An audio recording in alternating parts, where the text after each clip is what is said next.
Please, I am Shusara Kumara. Welcome to Satsang.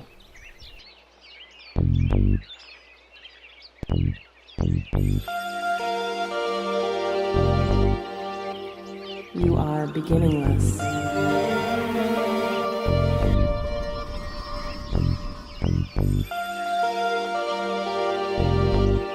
You are endless.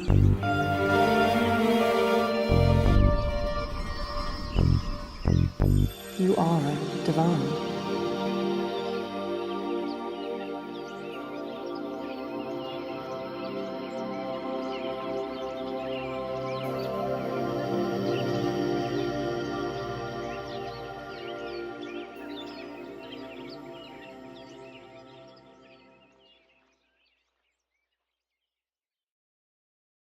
That's good. That's good. Yeah, let's start with that then.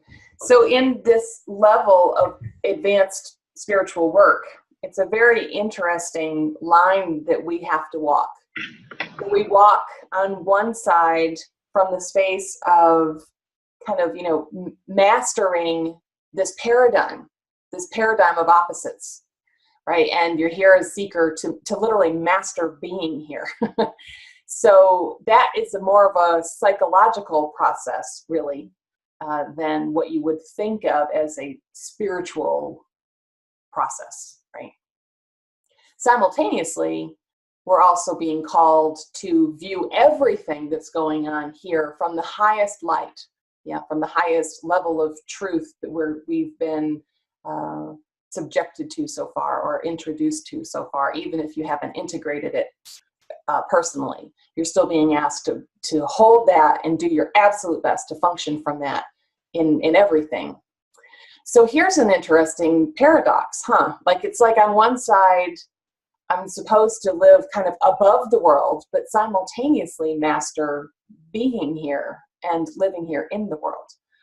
And it does seem very paradoxical. And it's an interesting thing because as a guide, depending where a person is from, not depending where they're from, depending where they're where they're at, in their journey, my guidance to them will look very different, right? So sometimes my guidance seems very grounded in the world, and like you're saying, what do you want to fight for? So for me to actually promote and encourage you to stand up for yourself in a certain way and to fight for, what is in your best interest, or for you, your children's best interest, may seem like, well, that seems to be contradictory to what we would think we would need to do, because if the whole thing is to see through it and you're telling me to fight, right, that seems highly polarized. And is it highly polarized? Well, of course it's highly polarized, right?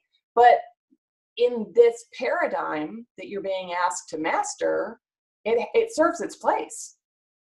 And so if we look specifically, say, at your personal stories, we don't need to get into them other than to just say that part of your journey has been exactly that, to learn to stand up and fight for your children, fight for yourself in areas where you've been wronged, because the patterning as it was imprinted for you doesn't want to fight. The patterning wants to say, well, we can just let this one slide by, right? And it's okay. It's all right. It'll work itself out, or, it's not worth fighting for, or it'll be too much hassle to go there. And so for you, one of the best pieces of guidance you could get is, no, stand up and fight, right? Because you have to push past the patterning. And this is a component that people don't understand until you're really doing very advanced work. It just doesn't seem to make sense, because that's what someone who's starting on the track of Advaita, let's say, non-dualism, would see that and be like, well, what kind of guide are you? You're telling me to be polarized, right? It wouldn't make any sense. But for the seeker that's been in long enough and has really grounded the understandings in, which you have, at that point, now we have to kind of go back into the world. And now let's start taking a good hard look at where you're still stuck, right? So in your case, that was part of it, still being stuck in the old patterning of being complacent and not wanting to ruffle feathers, not wanting to be that loud voice in the quiet room, so to speak, because that's the piece that has to be pushed through. So remember, just seeing the patterning, seeing the story at play is not enough to dissolve it. It is not enough to dissolve it. I don't know how many times I'll have to say that over my lifetime, but it'll be a lot, because that's where we get so stuck. Well, I've already processed this, right?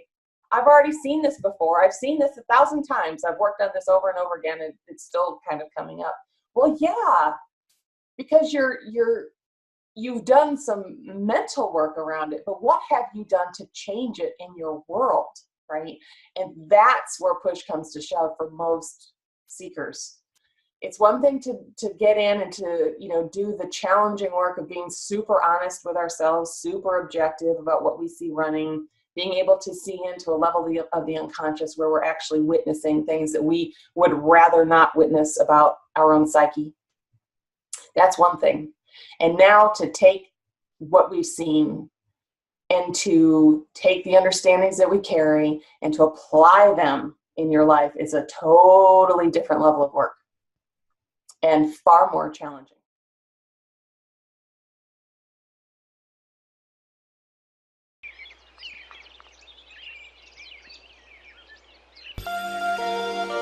You are beginningless.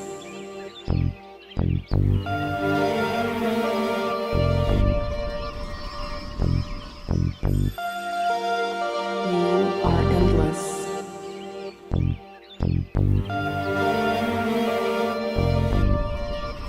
You are divine.